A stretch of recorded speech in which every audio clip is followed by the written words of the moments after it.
teman-teman semuanya, apa kabar kalian? Semoga sehat selalu ya dan bahagia. Aku mau minta maaf karena baru bisa upload kembali setelah kurang lebih 4 bulan sejak episode terakhir. Terima kasih banyak untuk kalian yang masih setia menunggu dan tetap mengikuti perjalanan Raib, Sally, dan Ali di channel ini. Dukungan kalian sangat berarti. Nah, di episode 9 ini, cerita akan semakin dalam dan penuh misteri. Rahasia demi rahasia mulai terungkap dan Raib semakin dekat dengan kebenaran tentang dirinya sendiri, tentang masa lalunya, dan tentang dunia yang selama ini tersembunyi. Yuk kita lanjutkan petualangan mereka. Selamat mendengarkan. Yili, kapsul perak yang dibuat Ali, telah menunggu di halaman belakang rumah Sally. Kami tidak lama berkumpul di sana. Begitu aku tiba, kami bertiga langsung naik ke dalam kapsul.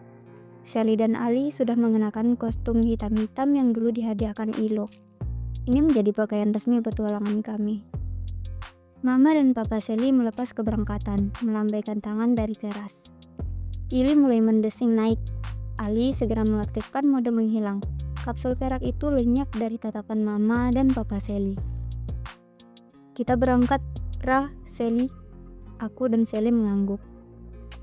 Ali menggerakkan tuas kendali kapsul. Dalam sekejap, Ili segera melesat terbang di atas atap rumah. Perjalanan kami menyenangkan. Kapsul melintasi gedung-gedung tinggi. Kami bisa melihat kesibukan kota pada pagi hari. Jalanan padat, antrean di lampu merah, dan angkot yang berhenti sembarangan. Ali sengaja membawa Ili memutari menara kota. Terbang rendah di atas bundaran air mancur, tempat paling ramai dengan para pekerja yang hendak menyeberang. Cahaya matahari pagi menyinari kota melewati kaca kapsul. Puas berputar di atas bundaran, Ili mulai meninggalkan kota kami, menuju arah utara, tempat danau besar titik terluar lorong kuno berada, 1200 km. Aku turut sedih mendengar kisah tentang ibu kandung Murah, Sally berkata pelan. Aku mengangguk. Tidak apa-apa. Aku memang bercerita kepada Sally dan Ali tentang percakapan tadi malam. Itu memang masih terasa sedih, tapi setidaknya aku tahu sekarang. Semoga ayah kandungmu masih hidup, Sally berusaha menghibur. Aku kembali mengangguk meskipun aku tidak berharap banyak lagi. Barangkali saja dia menunggumu di Klan Bintang, Rah, Ali bergurau. Kalian bisa reuni di sana, itu bisa mengalahkan adegan drama Korea. Aku dan Sally tertawa kecil. Ili terbang stabil melintasi pegunungan berselimut kabut yang selama ini kami lihat dari kejauhan jalanan kota. Kapsul perak tanpa terasa telah meninggalkan kota kami. Tidak ada lagi bising kendaraan, berganti dengan hutan tropis. Suasana perjalanan membuatku jauh lebih bersemangat. Aku bisa bercerita lebih santai. Ali juga lebih banyak bergurau. Moodnya sedang baik. Ini pin klan bulan yang penting, Rah. Mungkin Ali tahu ini apa. Sally melihat pin baruku. Ali ikut memeriksa pin itu. Satu tangannya masih dituas kemudi kapsul. Tetapi kemudian dia menggeleng. Aku tidak tahu. Ini seperti artefak kuno. Mungkin Af tahu. Itu benar, Af pasti tahu ini pin apa. Sally berseru riang. Begitu kita bertemu dengannya, kamu bisa menunjukkannya, Rah. Mungkin saja itu menjadi petunjuk di mana ayah kandungmu. Aku mengangguk, memasukkan kembali pin ke dalam saku baju. Setelah pegunungan berselimut kabut, Ili melintasi sungai besar di dataran tinggi. Sungai itu mengalir tenang, terlihat anggun dari udara. Ali menurunkan Ili hingga 1 meter dari permukaan sungai, mengurangi kecepatan. Burung-burung terbang di sekitar kami, kelapak sayap dan suara kawanannya membuat ramai. Aku bisa melihat bayangan kapsul dan burung-burung di permukaan sungai. Ini seru. Aku sudah beberapa kali naik benda terbang, tapi tidak di klan bumi. Hei, apa yang kamu lakukan? Sally berseru. Bagian bawah kapsul menyentuh permukaan sungai, membuat permukaan air tersibak. Ali tertawa. Dia lagi-lagi sengaja melakukannya. Bagaimana jika ada yang melihatnya, Ali? Sally melotot. Maaf, Sel, hanya sebentar. Ali nyinyir lebar. Kapsul perak kembali mendesing naik. meninggalkan sungai besar yang berbelok ke barat terus menuju lautan. Tujuan kami ke arah utara. Kali ini kami melewati lembah perkebunan luas, dengan beberapa perkampungan permai di tengah-tengahnya. Kesibukan perkampungan terlihat jelas dari dalam kapsul. Penduduk berangkat ke kebun. Mobil pick-up yang dipenuhi petani melintasi jalan tanah. Juga truk-truk berisi hasil perkebunan berbaris menuju kota besar. "Lihat, ada kereta api," Sally menunjuk. Aku menoleh. Sally benar, ada jalur kereta api di lembah itu. Rangkaian kereta terlihat melintasi hamparan perkebunan. Gerbong panjangnya anggun meniti rel yang membelah lembah. "Jangan coba-coba, Ali," Sally memberi peringatan saat kapsul perak mulai bergerak mendekati kereta api. "Kita baru mulai perjalanan ini beberapa jam. Jangan cari masalah." Ali mengangkat bahu, membatalkan manuver Ili. Kapsul perak kembali naik. Aku tertawa. Aku tahu Ali tadi hendak menjajarkan kapsul kami dengan gerbong kereta. Kami menatap penumpang kereta yang tidak bisa melihat kami. Itu pasti seru. Tapi Sally benar, tidak bijak melakukan hal iseng itu. Bagaimana jika kapsul kami tidak sengaja mengganggu kereta api? Lepas lembah perkebunan, kami memasuki lagi kawasan hutan lebat tropis. Beberapa ekor burung terbang tinggi berputar mengintai mangsa. Ili meniti lereng-lereng bukit, terbang di atas pucuk-pucuk pepohonan. Satu dua ngarai terlihat. Airnya berkilat memantulkan cahaya matahari. Meski kalah spektakuler dengan bentang alam di klan bulan atau klan matahari, pemandangan yang kami lewati jelas lebih menarik dibanding kota. Aku baru tahu bahwa bumi masih memiliki tempat yang alami. "Kalian ingat petualangan di klan matahari?" Ali berseru, memecah lengang kapsul. Aku dan Sally mengangguk. "Andai saja kita menggunakan kapsul perak ini saat mencari bunga matahari pertama mekar, kita bisa menang dengan mudah." Ali tertawa. Aku dan Sally ikut tertawa. Itu benar, dengan kapsul perak ini, kami dengan mudah bisa melewati gorila mengamuk, burung pemakan daging, padang jamur beracun, hingga tembok raksasa setinggi 200 meter dengan panjang ratusan kilometer. Sejauh ini, perjalanan dengan Ili terasa mudah dan menyenangkan. Kami belum menemukan hambatan berarti.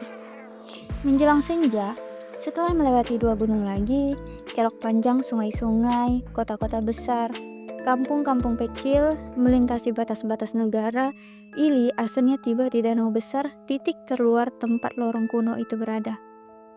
"Kita hampir sampai, Ra," Ali memperlambat laju Ili memberitahu. Aku membangunkan Sally yang merebahkan badannya, tertidur di atas kursi. Tadi malam Sally kurang tidur. Dia terlalu antusias dengan perjalanan ini. Aku juga kurang tidur, tapi memutuskan menghabiskan waktu dengan membaca buku dari tabung logam pemberian Af. Berusaha mencari tahu apakah ada buku di klan bulan yang membahas tentang pin baru milikku. "Kita sudah di mana?" Sally mengusap wajahnya. Ali menunjuk ke depan. Di bawah kami, danau luas terbentang sejauh mata memandang. Ali memeriksa peta 3 dimensi di layar kapsul, memastikan sekali lagi, lantas menggerakkan tuas kendali kapsul. Ili mendesing pelan, bergerak menuju salah satu sisi danau yang diselimuti hutan lebat. Lereng gunung terjal dengan karang-karang keruncing. Aku menatap keluar, memperhatikan batu-batu cadas berukuran besar yang menyeruak di antara pohon-pohon, laksana benteng yang mengelilingi sesuatu. "Aku berani bertaruh, tidak ada penduduk sekitar yang pernah ke sini," Ali berseru, matanya menatap tajam batu-batu cadas, menjaga jarak kapsul. Aku mengangguk. Sisi danau ini sepertinya tidak pernah disentuh manusia. Matahari berangsur hilang. Pucuk-pucuk karang runcing terlihat gelap. Ali melepas tuas kemudi. Ili berhenti bergerak, berganti mode terbang mengambang. "Kita sudah berada di atas lubang itu, Rah. Mulut lorong itu berada 6 meter di balik lapisan permukaan tanah persis di bawah kita." Aku mengangguk. Itu berarti tugasku dan Sally. Aku bangkit berdiri, disusul Sally, bersiap-siap turun. "Hati-hati, Ra, Sally." Ali menekan tombol membuka pintu kapsul. Aku hendak memegang lengan Sally agar kami bisa melakukan teleportasi ke dasar hutan. Sally menggeleng, dia justru lompat lebih dulu. Astaga, aku tertegun melihatnya. Lihatlah, tubuh Sally melayang ringan seperti burung hinggap di pucuk-pucuk pohon yang berjarak belasan meter dari kapsul. Kemudian loncat lagi, menerobos dedaunan mendarat anggun di permukaan. Aku menyusul Sally. Sally, sejak kapan kamu bisa melayang seperti itu? Aku berdiri di sebelah Sally. Sejak melihatmu melompati di atap-atap gedung, aku pikir aku juga bisa melakukannya. Wah, itu keren, Sally. Bagaimana caranya? Kamu ingat tidak? Ketua Konsil Klan Matahari yang tubuhnya bisa mengambang di udara seperti terbang. Aku mengangguk, teringat pertarungan di peternakan lebah milik anak. Prinsipnya sama, terbang dengan kekuatan kinetik. Ternyata itu trik yang mudah, asal kita tahu bagaimana melakukannya. Jika selama ini aku menjadikan benda lain sebagai target, menggerakkannya, ternyata aku juga bisa memosisikan diriku sendiri sebagai benda yang digerakkan. Seperti memegang galah tidak terlihat. Badanku bisa mengambang, melayang, bahkan terbang. Hanya butuh konsentrasi tinggi. Sekali bisa dilakukan. Mengulanginya lagi lebih... Kalimat Sally terputus. Aku dan Sally refleks mundur satu langkah. Dari dekat kami terdengar desis panjang mengerikan. Aku menatap ke depan. Tanganku terangkat, bersiap dengan segala kemungkinan. Dasar hutan terasa lembab, dipenuhi pakis dan lumut licin. Pohon-pohon tinggi berbaris rapat, gelap gulita. Matahari sempurna sudah tenggelam. Daun-daun besar menutupi atas kepala. Kapsul perak tidak terlihat dari sini. Desis itu semakin keras, semakin dekat dari kami. Itu suara apa, Rah? Sally berbisik serak, napasnya menderu. Aku tidak tahu, jawabku lirih, detak jantungku juga bertambah kencang. Mungkin ada hewan buas di sisi danau ini. Sebelum kami bisa menebaknya, semak lebat di depan kami telah tersibak, dan dari sana meluncur dengan cepat seekor ular berukuran besar. Mulutnya terbuka lebar, bisa menelan seekor anak sapi. Dengan taring tajam dan bisanya menyembur di udara bahkan sebelum gigitan mematikan itu riba. Itu serangan mendadak tanpa ampun. Sally berseru kaget dan langsung memukulkan tangan kanannya ke depan. Selarik petir pun menyambar, tapi sial, ular itu ternyata bisa gesit berkelip. Berhasil menghindar dan tanpa mengurangi kecepatan, kepalanya meliuk meneruskan menerkam kami. Sebelum terlambat, aku bergegas membentuk tameng transparan. Kepala ular menghantam tamengku seperti menghantam tembok kokoh. Dia tidak menduga ada sesuatu yang membatasinya dari mangsa. Ular itu menggelepar marah. Kepalanya kembali terangkat hampir setinggi pohon. Ular itu mendesis bersiap kembali menyerang. Aku memutuskan lebih dulu merengsek maju. Melepas pukulan berdentung. Boom! Salju berguguran di sekitar kami. Aku berseru tertahan. Tidak percaya dengan apa yang kulihat. Kupikir aku sudah melumpuhkannya, tapi ternyata ular ini gesit sekali. Dia sekali lagi bisa menghindar. Pukulanku mengenai salah satu batu karang membuat cadas berguguran. Sebelum pagarku pudar, ular besar itu menerkam. Aku sama sekali tidak siap. Beruntung Sally segera menarik lenganku menyelamatkanku. Tubuh kami melenting mundur 3 meter, membuat cabikan taring ular mengenai udara kosong. Bisa ular itu terpercik mengenai semak-semak yang langsung layu menghitam daun dan batangnya. Kamu baik-baik saja, Rah? Sally bertanya dengan suara tersengal. Aku mengangguk. Ini benar-benar di luar dugaan. Aku tidak tahu akan disambut ular dengan panjang 20 meter. Suasana menyenangkan perjalanan di kapsul segera berubah 180 derajat. Aku menyeka anak rambut di dahi. Tanpa menunggu sedetik pun, ular itu kembali menyerang buas. Tubuh besarnya meluncur di atas dasar hutan, membuat semak belukar rebah. Pohon berderet roboh, kepalanya terangkat mendesis galak. Dalam satu entakan, ular itu kembali menerkam kami. Kali ini aku sudah siap sepenuhnya. Tubuhku menghilang, lalu persis muncul di atas kepala ular, mengambang. Tanganku bersiap memukul ke bawah. Aku yakin sekali tidak akan meleset. Ular ini tidak bisa menghindar, tapi aku keliru. Ular itu memang tidak berniat menghindar. Ular itu justru menungguku. Ekornya yang besar lebih dulu bergerak seperti bisa membaca gerakanku, menghantam ke udara, terlek mengenaiku yang baru muncul di sana. Tubuhku terpental jauh. Raib! Sally berseru, tapi dia tidak bisa menolongku. Setelah berhasil memukulku, ular itu meluncur menerkam Sally. Dengan tubuh masih melayang di udara, aku membuat cermin transparan menyelubungi tubuhku, membuat badanku terlindungi saat membentur batu cadas. Benturan yang keras membuat pucuk batu karang runtuh, lalu aku menggelinding ke semak belukar. Di depan sana, Sally membuat petir yang terang sekali, berwarna biru menyambar ke depan ular. Ular yang sedang menerkamnya menghindari gesit untuk ketiga kalinya, tapi dalam jarak terlalu dekat, cahaya terang petir Sally berhasil membuat mata ular itu silau. Binatang itu kehilangan kendali beberapa detik, gerakannya terhenti. Aku mengatupkan rahang.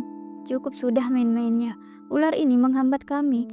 Aku punya momentum untuk menghabisinya. Tubuhku menghilang, lalu muncul persis di depan kepala ular. Tanganku bergerak cepat. Suara berdentum terdengar memekakkan telingaku. Salju berguguran. Kali ini ular raksasa itu tidak bisa menghindar. Dia masih silau. Ular itu terbanting menghantam batu cadas, jatuh ke dasar hutan dengan kepala remuk. Tanganku tetap teracung ke depan, siaga penuh. Siapa tahu ular ini kembali bangun. Sally bergabung, berdiri di sebelahku. Napasnya menderu kencang. "Itu ular apa, Rah?" tanya Sally. Sarung tangan mataharinya menyala terang, terarah ke bangkai ular. "Aku tidak tahu, Sel. Yang jelas bukan klan bulan atau klan matahari yang memiliki binatang berukuran raksasa. Sedangkan sekarang kita ada di klan bumi. Maka entah dari klan mana hewan ini berasal.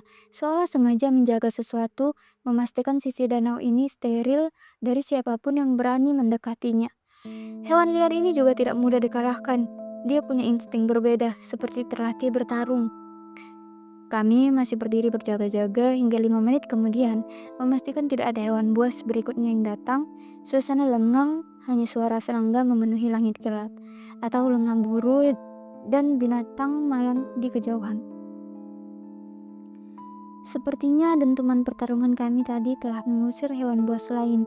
Tidak ada lagi yang berani mendekat. "Kita gali lubangnya sekarang, Rah?" Sally bertanya memastikan. Aku mengangguk. Kami sudah dekat sekali dengan mulut lorong kuno menuju klan bintang. Seekor ular raksasa tidak akan menghentikan perjalanan ini. Aku berkonsentrasi penuh, mengangkat tangan. Aku mengirimkan pukulan sekuat mungkin ke permukaan tanah. Sisi danau ini jauh dari pemukiman penduduk, jadi tidak akan ada yang mendengarnya. Salju kembali berguguran di sekitar. Tanah di depan kami melesak 1 meter.